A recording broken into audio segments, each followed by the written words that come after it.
Hello, and welcome to another episode of The Long Rest. I'm Logan, And I'm Brandon. and today we're going to be talking all about moments that changed our campaigns forever. Forever. It's a crazy one. I'm sure we've all had them. It happens sometimes really quickly in the campaign, and sometimes it happens at the very end and when you least expect it. Those moments are special. Sometimes they're good. Sometimes they're bad. But, we're kind of here for all of them. And so we kind of wanted to reflect a little bit as we've now been playing D&D, for almost over 6 years? Yeah.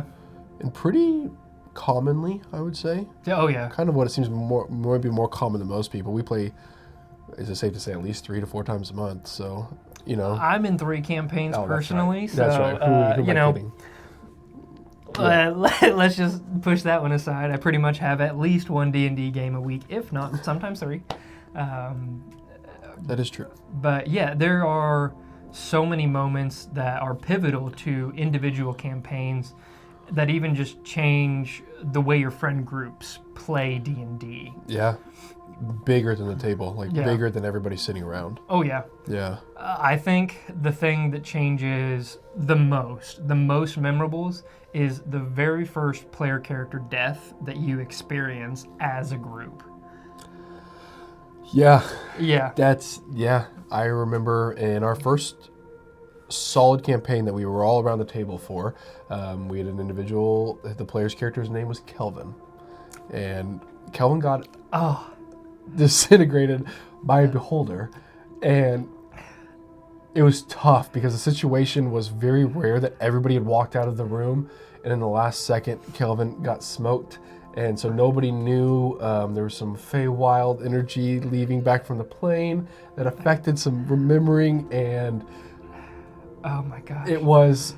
It's funny because I didn't think about that death. I was thinking about a different death. Yeah, me too. Honestly, and the memorable part of the dust of Kelvin being kept in a pocket, and then being put in people's pants because they didn't know what to try to hold it because one guy didn't have pockets. See, it's silly, but it's so funny. And that was 5 years ago, 4.5 years ago now. Yeah. And when you mentioned that, it wasn't the death that I was thinking of, truthfully. I was thinking about my first player character's death. That just happened. Yeah, but that one, when you said it, it kind of gave me chills because it was such a fun, unique moment. The death itself wasn't fun. It had huge ramifications of the campaign. Changed a whole lot. Very much so. But like he said, it was a really screwy situation. Most of us were outside of the room. The only 2 people that did actually see it happen lost the memories when they left the Feywild. So I think my character was the only one that remembered being in the Feywild. So I was the only one that came out and was like, "Hey everybody, where's Kelvin?" Yes. And then the other guy was just like, "I sure don't know, but I got this dust." Yes. Right? Yes. And then it was just the worst part is obviously all knew what happened, but trying to role play that was hilarious, but also horrible. Because it was the first character death that we'd ever experienced. Yes. And it truly, I have a deep-seated fear of beholders now. They're creeping.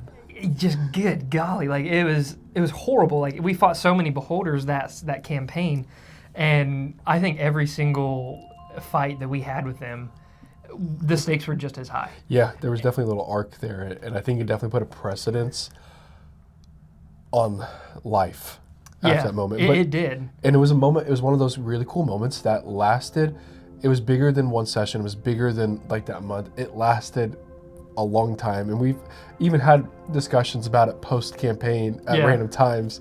That is super funny. Yeah. On the flip side, my character's death in our last campaign that we just finished up with, that was, to me, one of the most, touching, deep-seated moments of D&D. It felt so very real. I was absolutely in love with this character. Yeah. And he went out the way he wanted to. And the players around the table gave me so much flack for making the personal decision to not be revivified. They tried Revivify, the ritual failed, and then they had True Resurrection, and that's when you called the session, because you looked at me and you're like, what do you want to do? And I was like, I just looked at you and was like, can we call it there? Can I make the decision next week? And I thought so long and hard about that. And I finally came to the conclusion, like, I think it's time for his death. Simply because it is a tragic, tragic ending. All he wanted to do was be a hero, was to protect everybody. And that's exactly how he died, was protecting his friends in a true accident. And then getting the full escort into death, the full send-off from the failed revivify, solidified it for me. I'm like, that's the end of To Do. Like, he's done. And then we joked about it for the rest of the campaign about bringing him back whenever we were higher levels. And like, me personally, I was afraid of that because I was like, To Do would hate that so much. Yes. Because like, in his mind, in my mind, that I failed. I failed so hard.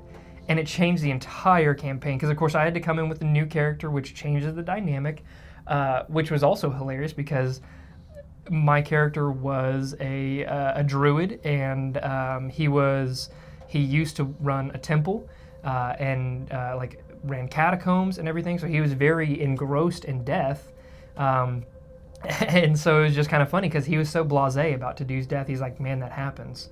And everybody was so mad. Yeah. Everybody was so mad at me. But like, truthfully, I felt that changed everything for that game for me, that campaign personally for me, but then the other characters as well. Yeah. Losing a PC in any regard, i.e., making that PC have life changes, leaving, going back, retiring, dying, anything that you want to come up with, I think no matter what, and especially in a long form campaign, has drastic measurements against it, and it stinks. Yeah. Because sometimes it's just the time.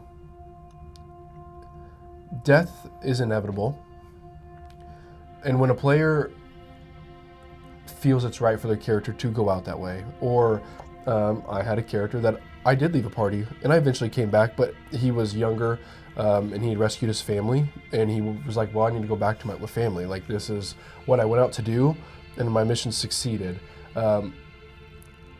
In those long form, when you create those connections, it's hard to break it and then allow somebody else to jump in. You're like, I don't know this PC. I don't recognize him. I don't know him from Adam. How do I allow him to retake that position that was just taken from us? You know, it is a very hard one to be in. Yeah. And I thought the most fun thing about To Do's death was my new character and me having to force myself into the party and having to find where we fit, because the party felt wildly different afterwards. Yeah. There was infighting. Multiple people had different opinions, even the direction that we wanted to go from there. And like, not to be selfish, but it almost felt like the glue had just come apart in the party. There was like, we just kind of were aimless for a little while. And then my new character comes in so late into the campaign, and it just was like, hey guys, what's up? Yeah. Like, sorry, your friend just died. That sucks. That happens all the time. Like, look at all this death that's around us, because we were really late into the campaign at this point. It was. And so just the story going forward changed so much about that campaign. And like, truthfully, I remember crying at the table whenever To Do died, because I was that invested in the character, and it was such a beautiful moment, a tragically beautiful moment. Yes. Yeah. And that is one of those memorable moments too, you know, when those happen. So, I think, if I may indulge into another story, I think one of the most memorable moments I had was when my younger brother introduced me into the D&D space, and we had played a little bit of a game, another kind of fell apart, another game kind of fell apart, and so we never really had a staple of anything. And I was like, you know what, I want to try my foot at DMing, and I created this small little island called Magro, and it had, you know, just a handful of cities on it.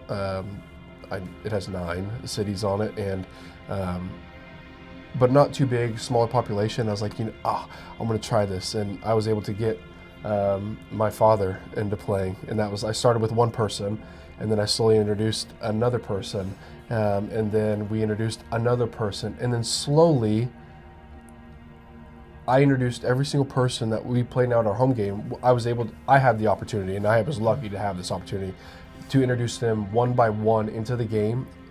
Some of them playing D&D before, some of them not, but to what is now our home game. And it was just, it's a very fond memory for me to look back on, because ultimately you were the last person that I introduced into that game. Yeah.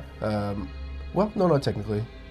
Mr. Kime was the last person. Yeah, that is true. Yeah, he was a late comer. But he's the last one. But before that, the McGraw one, you were with your Vidalcan Wizard. And it's just, when you find that group and that fun interaction at the table, and it's become a weekly thing, just feels special. Yeah, I guess. Absolutely.